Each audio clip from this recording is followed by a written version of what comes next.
Wow, you should see you guys from up here. It's amazing, just amazing. Thank you. Tonight's celebration wouldn't be possible without the support of countless people across the community and in this room, working together to empower women in Milwaukee, and in doing so, lifting up families and community. Tonight, we honor and celebrate all the justice-impacted women who have walked through the doors of the Benedict Center over the past 50 years. I'm honored and humbled to stand with these courageous women as they embark on their journey of hope, healing, and change. The story of the Benedict Center has many chapters. Tonight, I'd like to highlight some for you. The first chapter is about hope. Our story began in 1974 at St. Benedict the Moor Parish, located downtown across from the county jail. Capuchin brothers, Racine Dominican sisters, and community activists like Margie Flanagan were the key founders. I think Margie's sons are here tonight. In fact, a number of guests here tonight are some of our earliest volunteers, staff members, and supporters. We're also joined by the families of our early adopters. Your dedication over the decades sustains a legacy and keeps hope alive for so many. Joanne Lang is one of those people.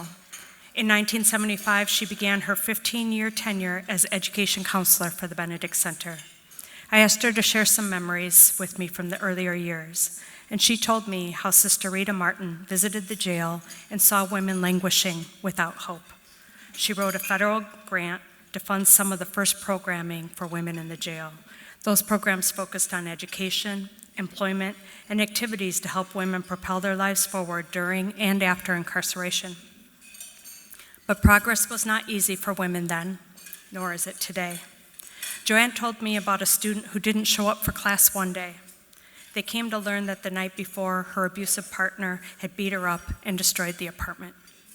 Joanne and another staff member went directly to her and provided much-needed comfort and help in putting her apartment back together again. After Joanne shared this story, I recognized how much the Benedict Center still embodies this story. We've long understood that most incarcerated women are disproportionately impacted by gender-based violence. Hope begins when a woman who has suffered from a lifetime of trauma starts to believe that maybe someone cares. Someone will walk alongside her and help her pick up the pieces so she can find her way forward.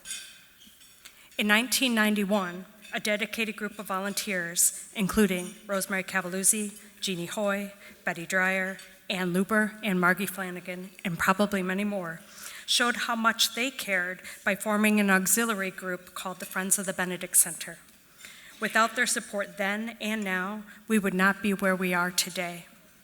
Many Friends of the Benedict Center are here with us tonight, including Rosemary Cavalluzzi, who still serves on the board today. Yes.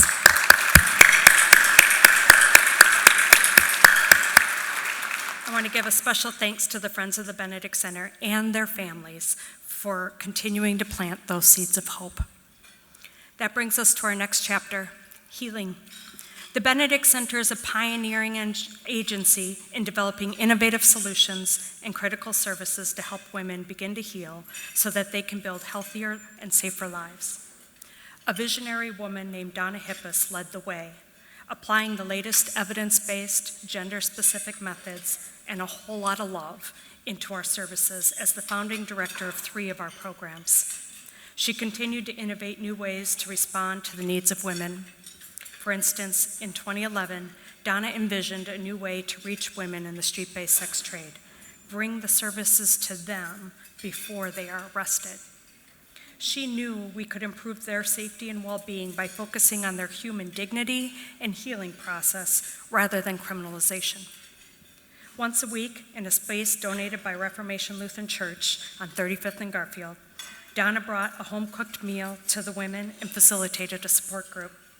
Something transformational happened in that space. The women often called themselves sisters and were a helping hand in helping one another to heal.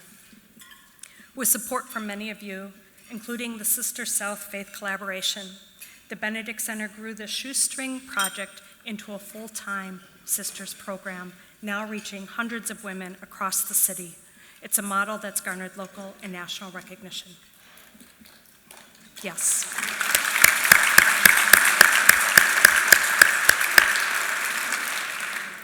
Sadly, Donna passed away this last September. I know many of you are just maybe hearing that for the first time. But her legacy is going to live on as we continue her dedication to empowering women on their healing journey. The last chapter I'd like to talk about tonight is change. The Benedict Center is a change maker. Milwaukee County District Attorney John Chisholm once said that the Benedict Center tends to be about 20 years ahead of the criminal justice system. Yeah. That's about the nicest way to say we've been a pain in the butt for But for instance, and you heard on the video from former District Attorney E. Michael McCann, with him, we initiated one of the first kinds of a pretrial diversion program in Milwaukee. As an advocacy organization, we have long realized that women could not achieve the transformation they so richly deserve without changes to systems and policies. My predecessor, Kit Murphy McNally, led our change-making work for 23 years. A fierce advocate, Kit understood that to be effective, we would need to have a seat at the table where decisions were being made. The history-making Congresswoman Shirley Chisholm often said, if you don't have a seat at the table, bring a folding chair. Well, Kit didn't exactly bring a folding chair as much as she built a whole new table. Kit was a key figure in creating the Milwaukee County Criminal Justice Council, established in 2007, with the membership of the highest level decision makers like Chief Judge and DA, Sheriff and County Executive and Mayor and more. And Kit made sure the community was and still is represented at the table. The council continues to create system-level initiatives to ensure fair, efficient, and effective justice system today. The Benedict Center's advocacy work leverages greater impact than direct services could alone. We accomplish that with strategic partners, often from the very systems we seek to change. To break cycles of injustice and causes of inequity, we champion public health approaches to create safer and healthier communities. Policies that focus on helping women access the community-based treatment, housing, and supports they need. Policies that create more options to address complex social issues that the criminal justice system cannot address by itself. Policies that solve the root cause of problems by centering each person's human dignity. In 2019, we were a catalyst leader in the creation of Empower, a cross-sector collaboration with Milwaukee County Housing Services and the Milwaukee Police Department and others to formalize Milwaukee's first pre-arrest diversion policy. So women in the street, yes.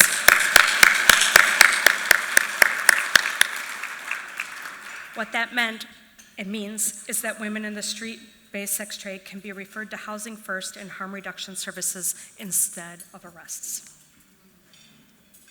I want to acknowledge and thank all of the change partners here with us tonight, partners from different sectors, from government and academic institutions to community and faith-based organizations.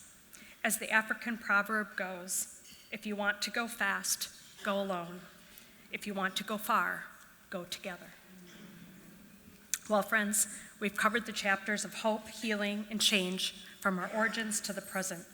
Where do we go from here? Let's take stock of where we are today. The Benedict Center is a local organization, and our impact is right here in Milwaukee. In the past 13 years, we have steadily increased our capacity. Our staff grew from 10 people to 30 people, who now work in 4 strategic locations. The result? We increased the number of women we serve from 350 to over 1,000 women a year. Yes.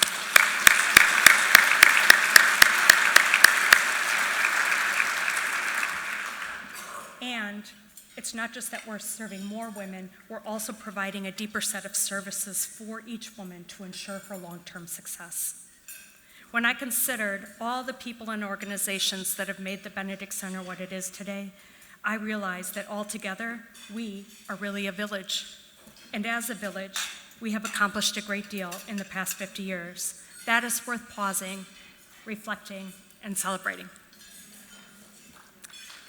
Yeah, let's celebrate. And, trying to say and instead of but, and our story's far from over. I wish I could say that we had worked ourselves out of a job, but the reality is the need for our services is greater than it ever has been before.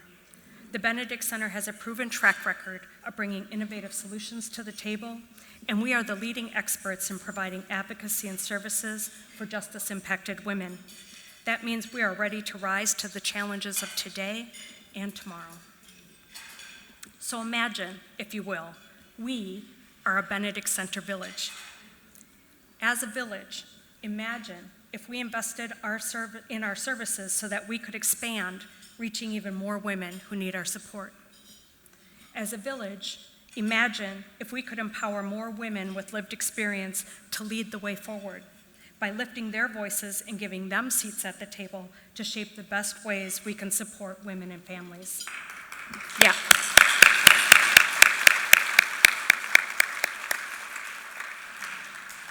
Imagine planting the seeds of hope, healing, and change that will make a difference not just for women today, but for the grandchildren and great-grandchildren that will be here 50 years from now.